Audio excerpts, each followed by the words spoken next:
Hey guys and gals, welcome back to Rick's Radio Conversions. Today you can see we're not demonstrating a video. Uh, this video is for Grant. He's got a early 70s Australian Valiant. I think they call it a Chrysler Valiant anyway. He's I believe from New Zealand in the States now. Awesome car. I've seen it at Carlisle many times.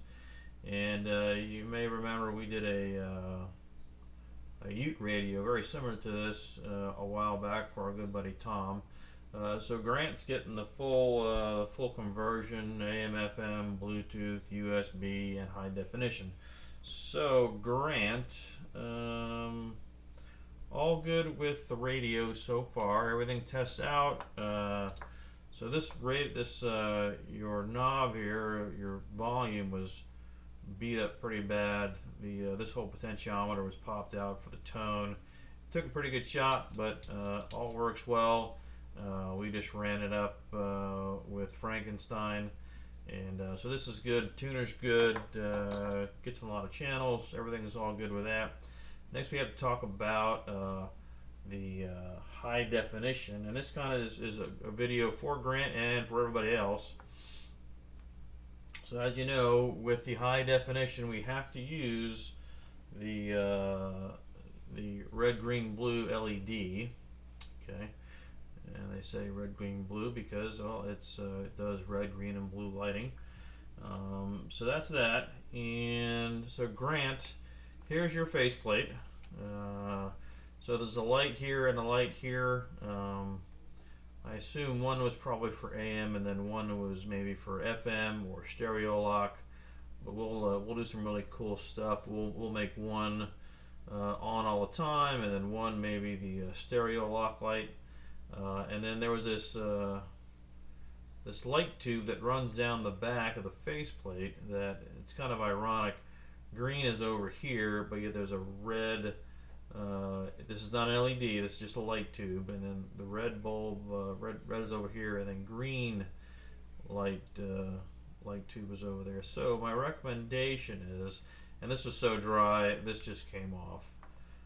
So your choices are, for your LED, we can remove this, because it already is removed, and I've taken some ABS and just kind of putting the bulb in there for right now. And we can kind of do this. Just mock it up here real quick.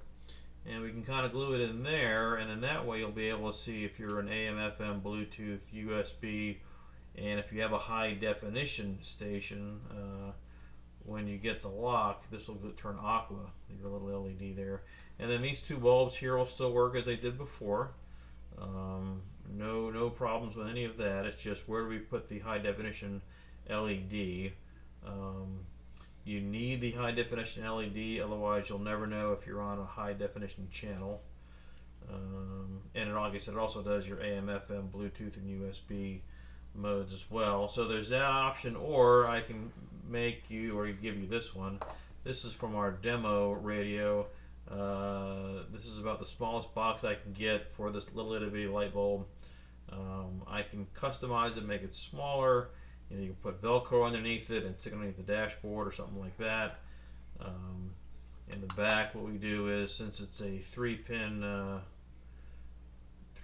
bulb for the LED, we use a typical stereo cable, and we have 3 connections here. That way, if you ever wanted to remove it for a show, all you got to do is unplug it. Remove it from the end of the under dash or whatever. But this is kind of a video for you, Grant, as well, to make a decision, and for everybody else when they're thinking about the HD, is to where do you want your bulb. If you want your radio totally, completely 100% stock, you know, we would have to do something like this guy here, or figure out a different spot to put a bulb. And but if you want it just a little bit, right, I mean, that's kind of nestled down in there, and I don't think anybody that would know. Granted, Grant, I think your radio faceplate has got 5 or 6 lines of frequencies. It's got AM, FM, and then it's got citizen sideband, and I believe it's got a few short wave bands as well. So you do not need to make a decision today, but in the next few days or whatever, we're going to start cutting in the radio and getting the boards all in and stuff like that. This is usually one of the last things that gets done, is the actual mounting of the LED and stuff like that. So for all the viewers out there, just know that when you go the HD route, you have a few different options to go with.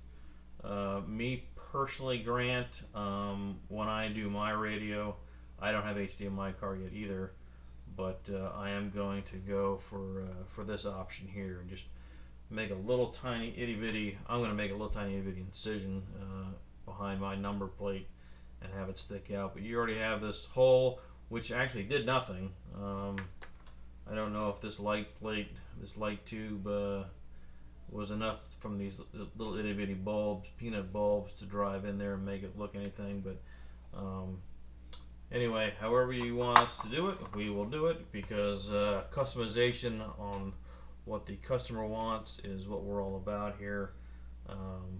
So anyway, something to think about, and that's it for Rick's Radio Conversions for now. Stay tuned for part 2 when Grant's radio is all together. Bye for now.